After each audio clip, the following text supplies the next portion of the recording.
कलाग्राम, कलाग्राम है ये, कलाग्राम। ये है प्रयागराज महाकुंभ का कलाग्राम, जो कि बहुत ही खतरनाक बनाया गया है। इतना खतरनाक है कि आप एक बार भी देखते रह जाइएगा अगर देखिएगा तो आप लोग एक बार ज़रूर आइए और इस मेले का आनंद ज़रूर लीजिए। देखिए कितना लंबा चौड़ा बना हुआ है, आप देख नहीं सकिएगा, बस बहुत लंबा चौड़ा। हम आपको दिखाते हैं,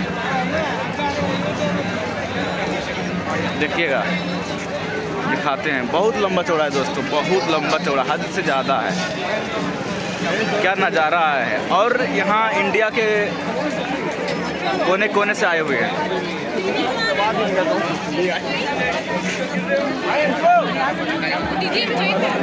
और देखिए यहाँ प्रसाद वितरण हो रहा है।